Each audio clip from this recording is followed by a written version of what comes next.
Hello सेरबुज, स्वागत है आपका अद्विका शांडिल्य व्लॉग्स में। तो आज हमारा ये बर्लिन का डे 2 है। तो पिछले कल हमने जो बर्लिन है वो टीवी टावर के ऊपर जाके, जो सबसे ऊंचा टीवी टावर है जर्मनी का, वहाँ से देखा था।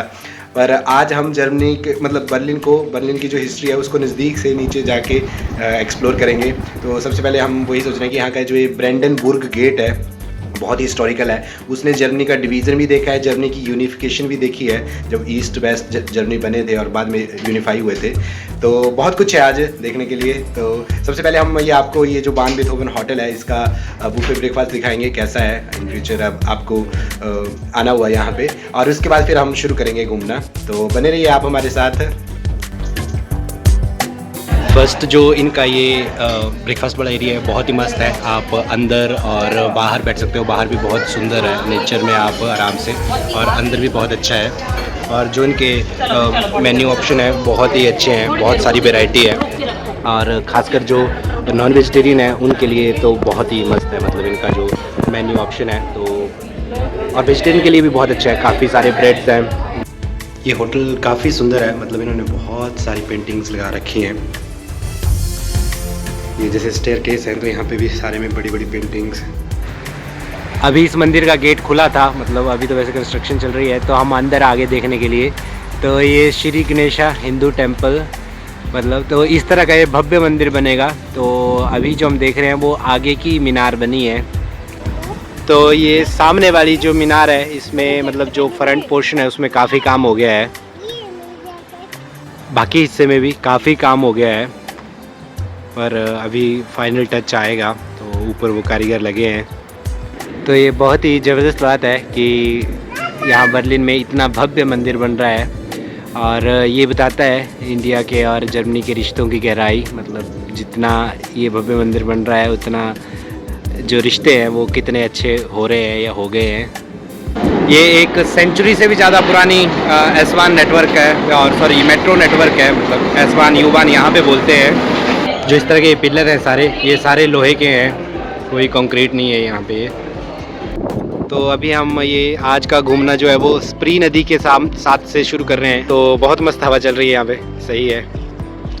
बहुत छोटी छोटी लहरें हैं इसकी, बिल्कुल ही वो उस तरफ को सामने को टीवी टावर जिस पे कल हम चढ़े थे, और इस यहाँ पे हम एक्चुअली ये सबसे पहले इससे शुरू कर रहे हैं, बर्लिन कैथेड्रल, ये जो सामने अभी दिख रहा है। तो ये यहाँ का बर्लिन का जो मेन चर्च है वो है, बहुत ही सुंदर स्क्वायर है ये भी, जहाँ पे ये म्यूज़ियम्स, ये बर्लिन डोम, बर्लिन कैथेड्रल, और साथ में ये स्प्री नदी, बहुत ही स्पेशियस और सुंदर है स्क्वायर ये इस तरफ हमबोल्ट, ये एक कासल था, रॉयल कासल महल। तो अब इसका जो यूज़ है 15th सेंचुरी का बना हुआ है, बहुत सुंदर है ये भी।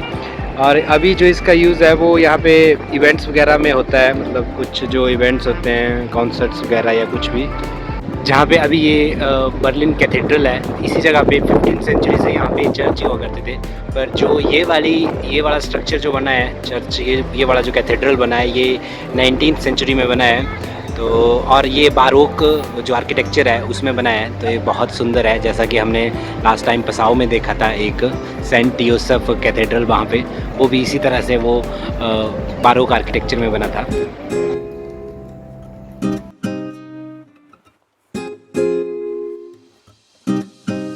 यहाँ नीचे एक क्रिप्ट है। तो उस क्रिप्ट में क्या है कि जो पिछले 500 साल के जो मतलब लगभग 90 लोग हैं, एक रॉयल फैमिली के, यहाँ की ब्रांडनबुर्ग प्रूसिया करके एक रॉयल फैमिली है, तो उसके लोगों की कब्रें हैं, कॉफिन है जहाँ पे उनको रखा गया है।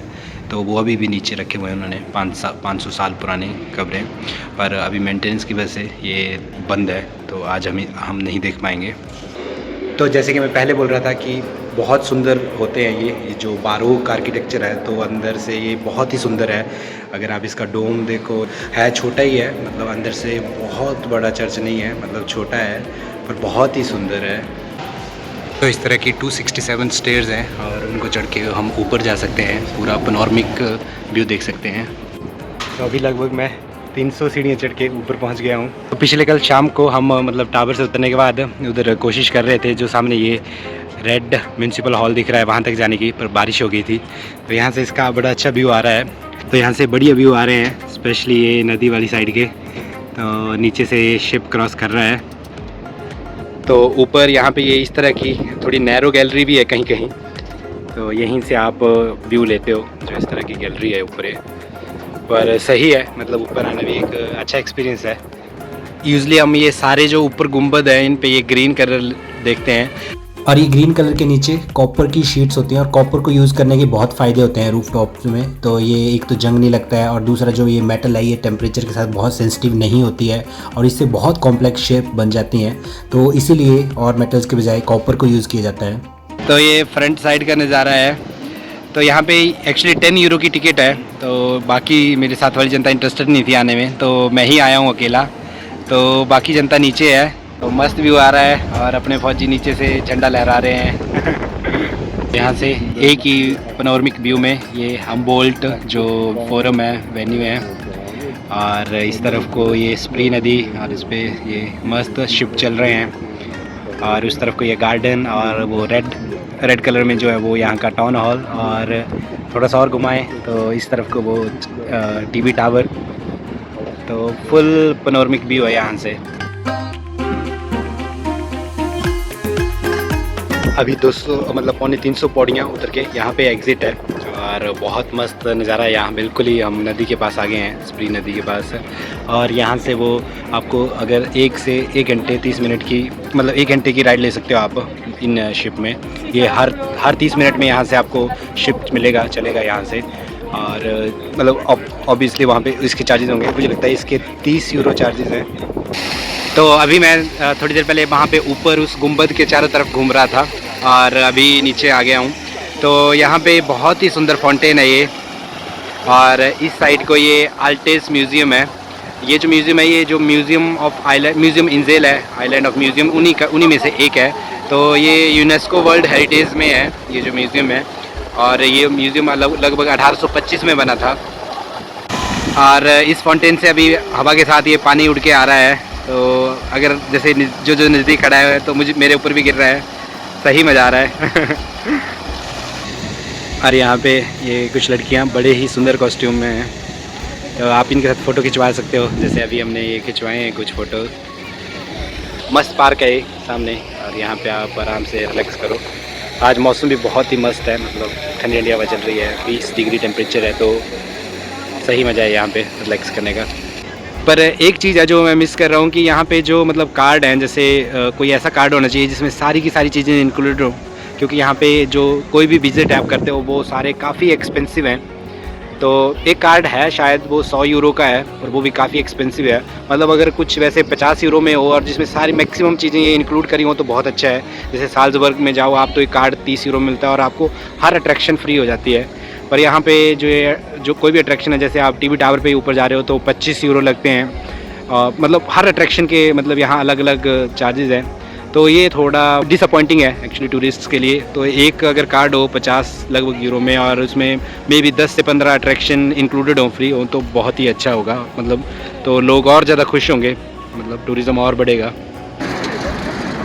ये मस्त साइकिल होती है, इसमें आप 4-5 लोग बैठ सकते हो साथ में ही, और इसमें बीच में टेबल रहता है और चारों साइड को आप बैठ जाओ।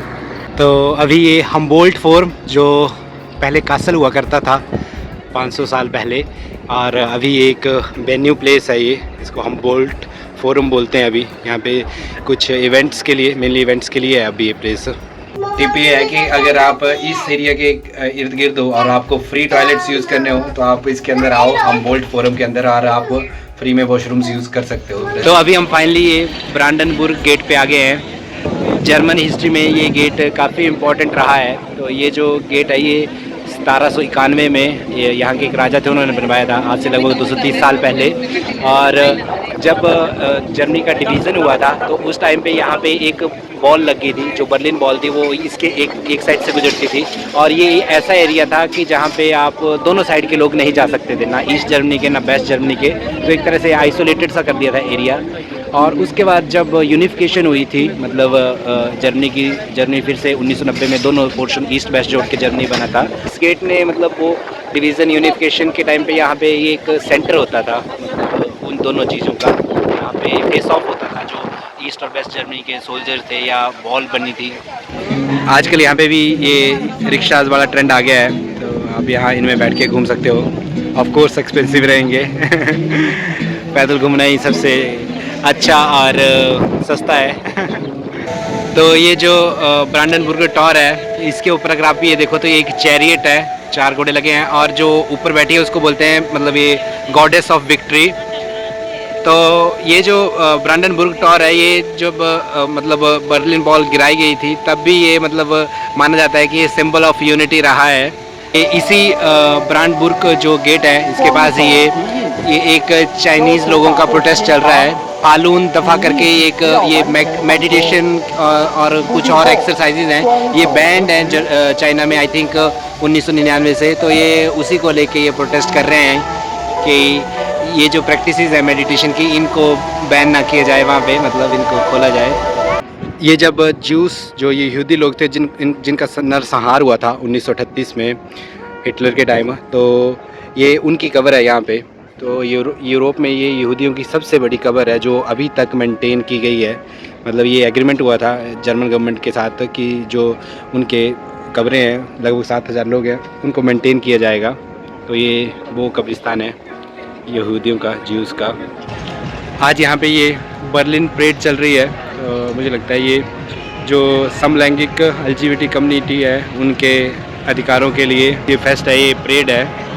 इस तरफ को बहुत सारे कियोस्क लगे हैं, तो बहुत बड़ा फेस्ट है मतलब ये जो। और मुझे लगता है जो मोटो है वो वही है कि जो LGBT कम्युनिटी है उनके जो राइट्स हैं और उनके प्रति जो व्यवहार है लोगों का वो अच्छा हो।